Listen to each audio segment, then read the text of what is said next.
It's time for another mock draft here on Dolphins Today by Chat Sports. I am Nic Rohloff. This is mock draft 5.0, the third of the offseason, but the fifth in total before the 2025 NFL Draft. And I am not doing trades just yet. The Dolphins now have a updated projected 11 picks in this draft due to the comp picks. We'll know what the actual picks will be in just a few short weeks. But let's get into our mock draft with what Miami is doing at number 13. And I'm going in the trenches.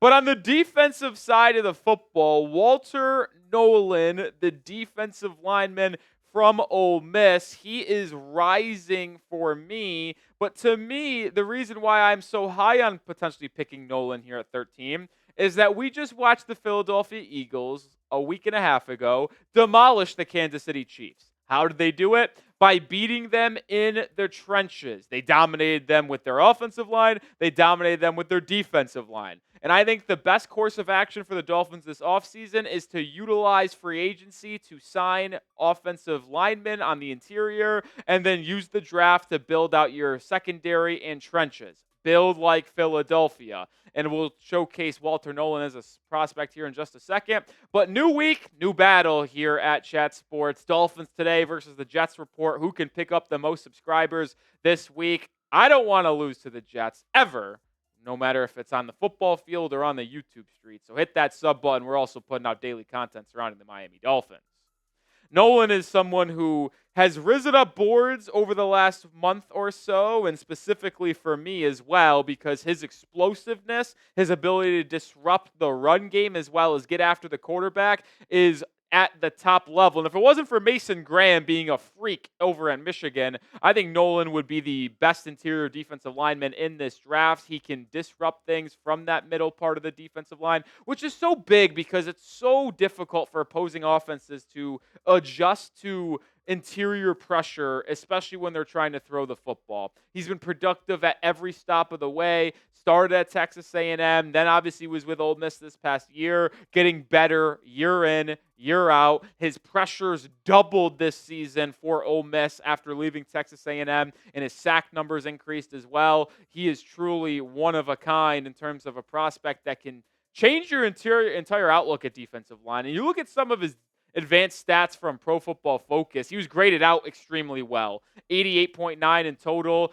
He's actually technically graded out better against the run than the pass, a complete difference there. But the thing that is the most kind of shocking to me is his win rate. His pass rush win rate, 10.9%, ranking in the top 10% of college football players this past year. But his run stop rate was even better, 11.9%, ranking inside the top 5% of college interior defensive linemen. If the Dolphins decide to address the D-line and pair him up with Zach Sealer or pair up any rookie with Zach Sealer to finish out that defensive line with Chop, Jalen Phillips, Bradley Chubb, and then your interior, I think Nolen is a really good option at pick number 13. But what say you? Should the Dolphins draft a defensive lineman at number 13? Type D for draft, type P for pass. I know a lot of people are going to talk about safety. A lot of people are going to talk about offensive line. But let me know what your thoughts are on the D-line. Well, in the second round with pick number 48, we will address an offensive line spot, even though I think it's likely that Miami addresses the O-line in free agency. Just in case they do not, or just sign one starter, Donovan Jackson here in round 2 could be a second starter. He's a fringe guard, tackle type of guy, but he probably will play guard in the NFL. His teammate Josh Simmons is going to probably be a top tackle drafted in this class. He was graded all right. Some people think he could be a late first round pick. Other people think he's an early to mid second round pick where Miami's picking here. It's not like we're going to write home about him being some slam dunk home run interior offensive lineman prospect, but for the 48th pick in the draft, it's pretty good value in my opinion, and I would welcome him into the Dolphins building for sure. He could play left guard or right guard. And I know things will change based off NFL free agency because if the Dolphins sign a Will Fries and a Will Hernandez in the offensive line department, you probably don't need to draft one high in the NFL draft. But assuming that they only sign one true starter in free agency, you just simply have to draft an offensive guard in the top 2 rounds. Yeah, maybe I could understand if board falls a certain way, you take best player available and let that need fall to the 3rd round. But I would probably project Miami taking one in the top 50 of this upcoming draft. Well, with that third round comp pick, I am going with a tight end here, Harold Fannin Jr. from Bowling Green. This is a prospect we've actually talked about in the past. When Dane Brugler dropped a 2-round mock draft, he mocked Fannin to Miami in the second round. He was unbelievably productive for Bowling Green last season. Number one tight end in targets, receptions, yards, touchdowns, the whole 9 yards. He dominated the MAC level of competition. Did not play that well, or at least as expected, at the Senior Bowl, which is why I didn't think he rose into the top for, two tight end discussion, beating out a Colston Loveland or a Tyler Warren, but Fannin is still a really good athletic tight end option who could be a Jonnu Smith replacement. Jonnu was a revelation for Miami in 2024, but he's under contract for just one more season, and Miami could realistically draft Fannin, have him be the tight end 2 behind Jonnu Smith rather than a Durham Smythe or a Julian Hill, and then when Jonnu becomes a free agent, just let him walk as he's getting up there in age and have Fannin Jr. be your tight end 1 of the future. Kind of feels like a win-win situation for me. You get a productive red zone threat this season, but a tight end 1 of the future. We're going to go to the defensive back room in round 4 here. Billy Bowman Jr., the safety from Oklahoma. Miami needs to address that safety spot. They're, like offensive line, going to be unable to probably do it all in free agency, so I expect them to go towards the draft in some capacity. I would have liked to take a better safety in this draft, but the way the board fell on the simulator, there was not one available in the third round that I liked. Bowman's value here in the fourth round, really good experience is a key. He's played 4 seasons. He's been better in coverage as of late, and impressive, by the way. 79.6 QB rating when being targeted this past season, only allowed 131 yards through the air as well. He is certainly a better defensive back in terms of safety, like covering, than a run-stopping tackler. Actually had one of the worst missed tackle rates in college football this past season, 23.1. That is astronomically high, so there are some questions about his ability to tackle in the run game and make stops over the middle of the field. But if you're looking for a cover safety or someone to roam deep and take away deep balls on the perimeter, Bowman could be a guy that fits this Dolphins scheme. Another round 4 pick here, comp pick once again. We're going with Nick Nash, the wide receiver from San Jose State. Simply put, the most productive wide receiver in college football last season.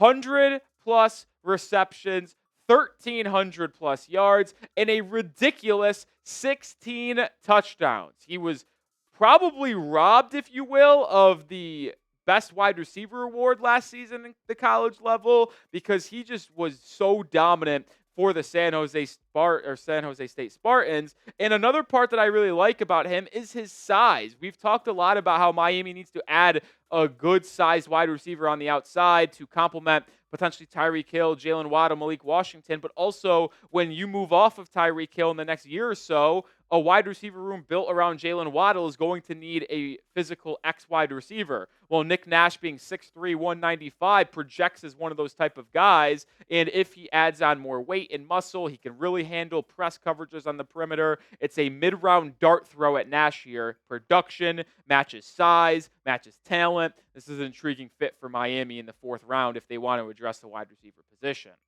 We're going to go back to the secondary with our first 5th round pick here. Elijah Huzzie, the corner from North Carolina. And this was someone not on a lot of people's boards coming into the Senior Bowl. But he dominated the Senior Bowl, and it raised eyebrows about why wasn't he a highly touted prospect more often. Well, his numbers last season in that secondary for North Carolina was really, really good in coverage. And this is someone who is probably being masked by the overall stench of a horrible North Carolina team and defense because he was excellent in coverage, only allowing a completion percentage of 46.8% and a QB rating when being targeted at 64.5. Played the slot and nickel last season, but then this past season for the Tar Heels ended up going to the boundary with a bunch of injuries, and he performed extremely well. Huzzie was fantastic for the Tar Heels this past year, but also is one of the top risers at the Senior Bowl. When I was watching reporters and analysts and scouts talk about the players at each position that showcased the most and stuff like that, One name that kept on coming up in the secondary was Elijah Huzzie, which means he is playing well against some of the top NFL draft prospects, at least at the Senior Bowl. We'll see if his stock rises anymore in the pre-draft process and when he gets an inevitable invite to the NFL Combine.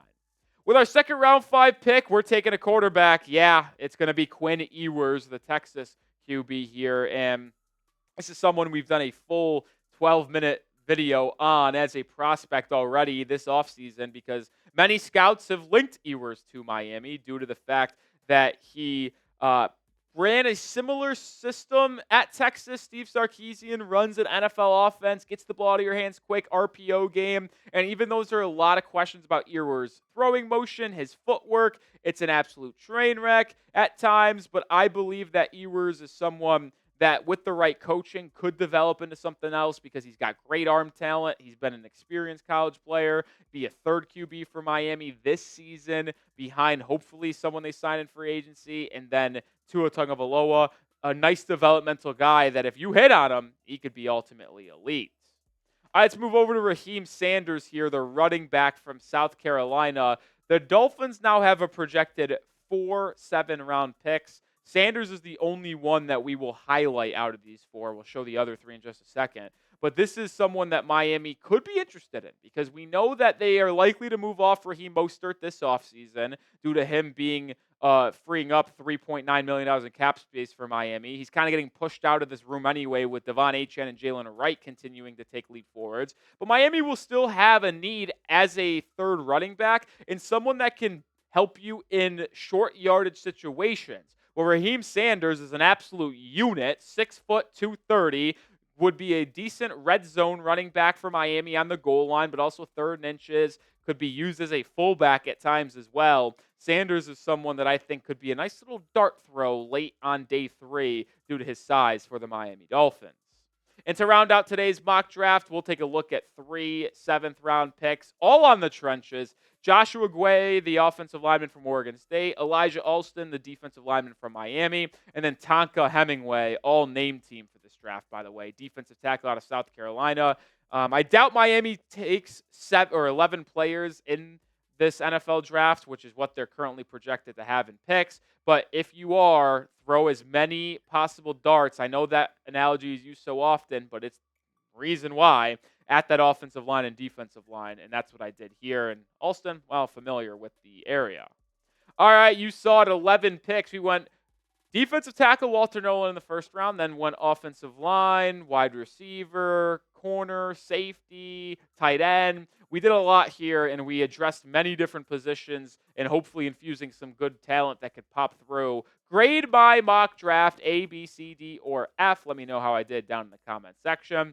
And make sure you are following me over on Twitter as we get closer and closer to the NFL draft season. We'll have more content on prospects, combine interviews that just got announced that Miami met with these prospects. I'll have that on my Twitter, so follow me now at Nic_Rohloff.